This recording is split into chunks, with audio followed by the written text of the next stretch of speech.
गुरु ब्रह्मा गुरु विष्णु गुरु देवो महेश्वर गुरु साक्षात् परब्रह्म तस्मै श्री गुरुवे नमः।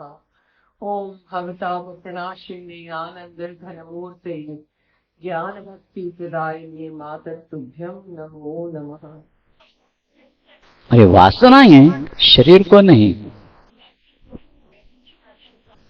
अपने अंतरंग में चिपकी है। मृत्यु के बाद भी ये वासनाएं चिपकी रहती है। इसीलिए अगले जन्म में भी उन्हीं वासनाओं के साथ ही गुजारा करना है। किसी अगले जन्म में, जगत के जन्म में हो या अन्य आगे किसी भी हो, लेकिन उन वासनाओं का निराकरण होना ही पड़ता है। भोग तो होना ही पड़ता है। मां की विशेषता यह है, हमारे जैसे जीव अत्यंत पापी जब उनकी कृपा दृष्टि के भागी बन जाते हैं, उनकी वात्सल्य में दृष्टि एक बार क्यों न पड़ जाए, शरीर त्याग के बाद भी ये जो वासनाओं का गंध चिपका हुआ रहता है, अपनी वात्सल्यपूर्ण दृष्टि से उसे साफ कर देते हैं। एक एक टुकड़ा भी साफ करके लाइए दीदी माँ के पास, थोड़ी अद्भुत शिक्षा दे रही है। अपना इतना उज्ज्वल स्वरूप दिखा रही है। लीला देखकर कोई ऐसा करेगा कि इससे भोली बालिका है। भोली शब्द का मैं थोड़ा अच्छा उपयोग किया है, नहीं तो कोई तो पागल बालिका ही कहेगा इसे। तोड़ दिया फिर धोखे क्यों लाया, कुछ जरूरत नहीं थी, वही फेंक देना चाहिए था। नहीं, जिसको हाथ में लिया उसका पूर्ण उद्धार के बिना छुटका नहीं है। तो भागवत में तो बात कितने अद्भुत ढंग से आई है। मैं करना जानता हूं, छोड़ना नहीं। भगवान वही कहते हैं, मां भी वही करती है।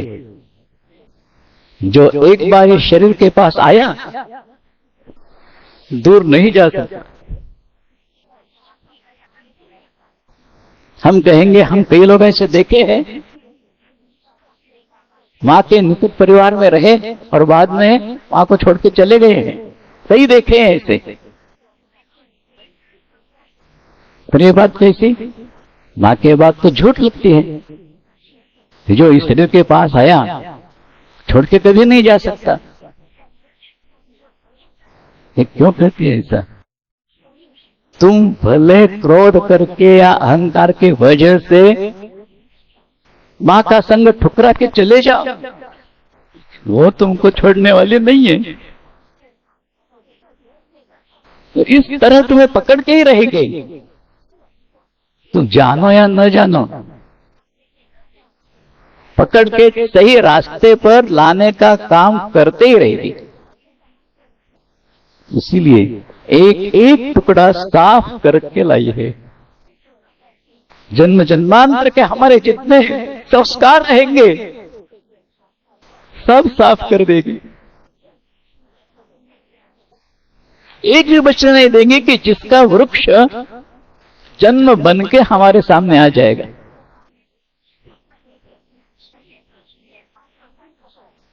उसके बाद मां की छोटी छोटी लीलाएं बहुत है, एक एक का दर्शन करेंगे हम। इधर उधर ये जो बालिका घूमती है ना, सब बालिकाओं के साथ जब खेलती है तब किस प्रकार खेल होता है, ये सुबह के स्तर में हमने देखा। उसमें भी अपनी भगवत्ता किस प्रकार व्यक्त की है, सैद्धांतिक दृष्टया भी, ये भी हम लोगों ने देखा। अब अकेले विहार कर रही है।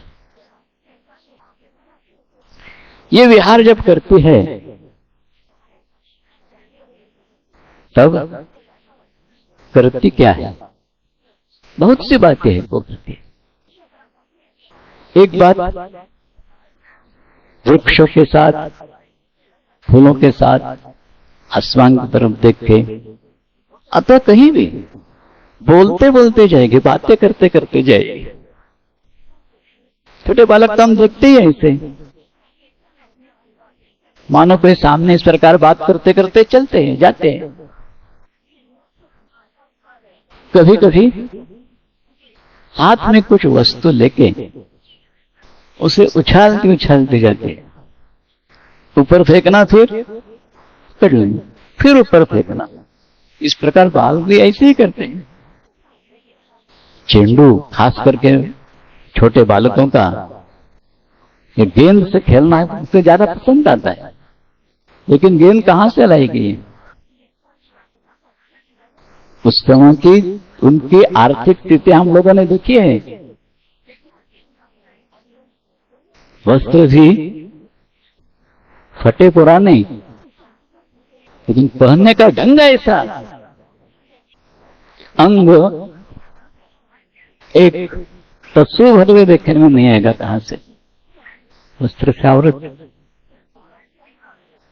यही तो जगत दुनिया का स्वरूप है। हम सब जो है ना, फटे पुराने वस्त्र ही है। अच्छा आवरण कौन सा भी नहीं है उनके लिए।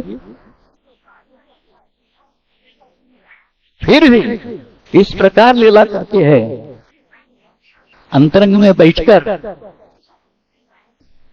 उसका दर्शन सहसा होता नहीं, देखने में नहीं आती है। इस आवरण को हम श्रृंगारते रहते हैं।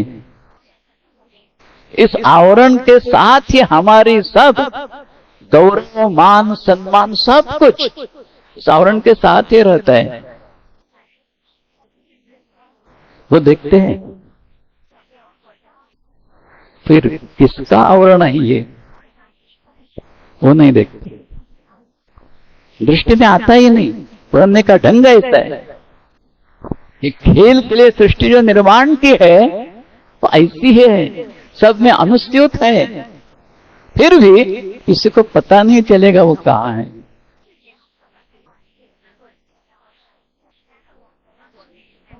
आगे कहते हैं,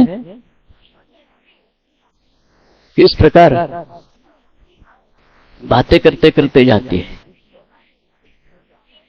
फिर किसी के घर में झांक के देखेगी, परिचित हो अपरिचित हो कुछ फर्क नहीं, विधर्मी हो कुछ फर्क नहीं, झांक के चली जाएगी। पंछियों के साथ बातें करेगी, वृक्षों के साथ बातें करेगी। एक बात की तरफ मैं आपका यहां ध्यान खींचूंगा। मां का अवतार जब हुआ है, उसकी प्रतीक्षा में कई साल कई महात्मा बैठे हैं प्रतीक्षा में। कौन का रूप लेके हम नहीं जानते।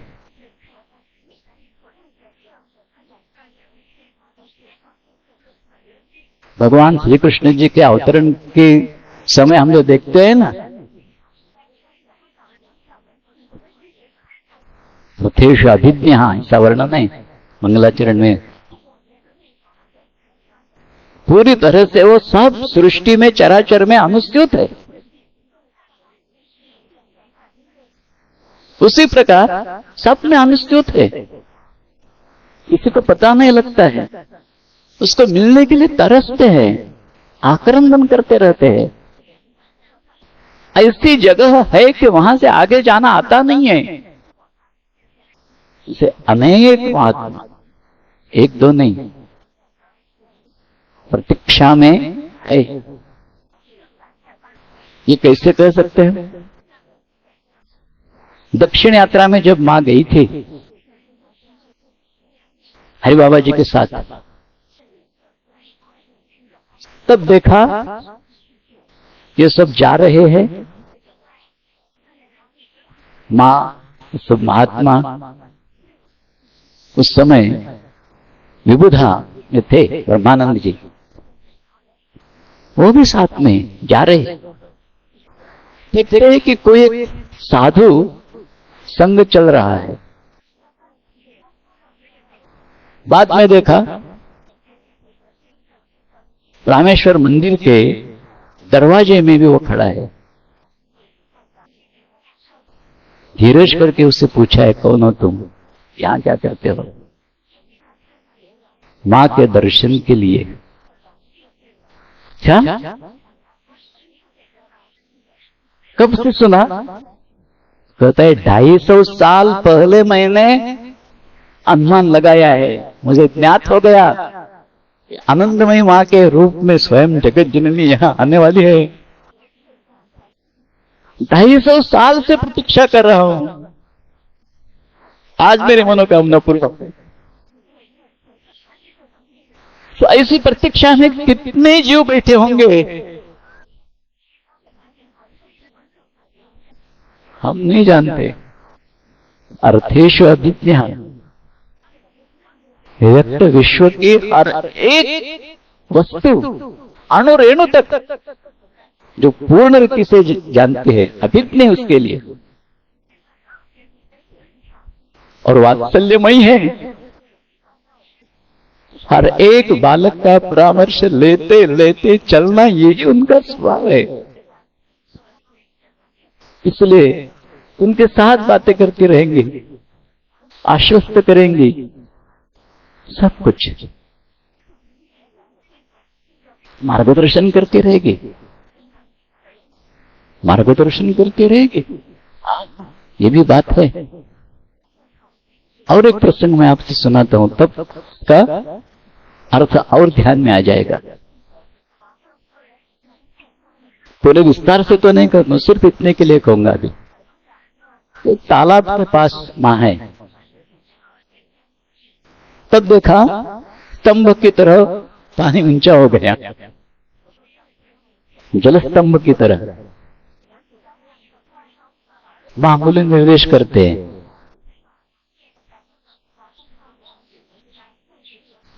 लेकिन स्तंभ जो है जा नहीं पा रहा है। मां कहती है, क्या ये शरीर वहां तक आएगा? वो उसी महात्मा को दूसरे तीर तक ले गई है, वही अदृश्य हो गए। जल रूप में एक रूप होकर मां की प्रतीक्षा करते बैठा है।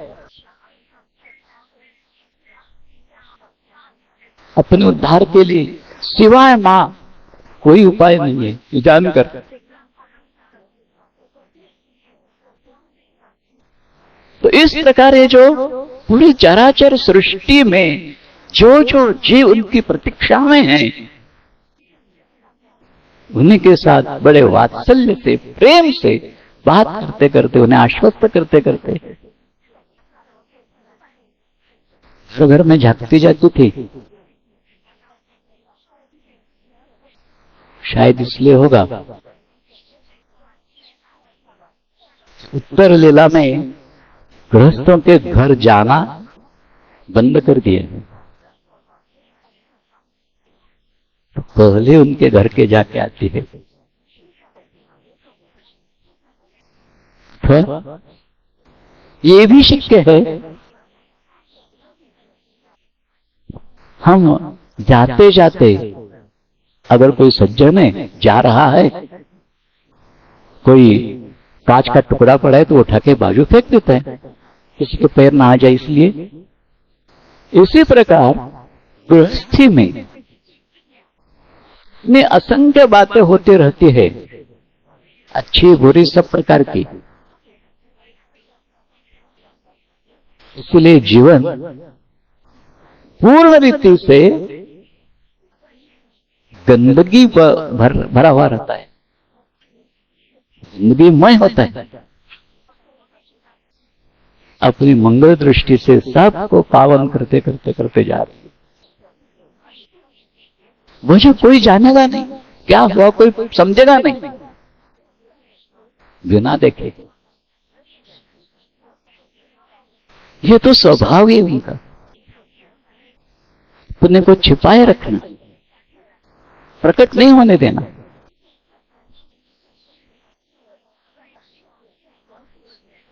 पुण्य आप सभी कुछ करके अपना आप छिपाया, ये स्थिति है।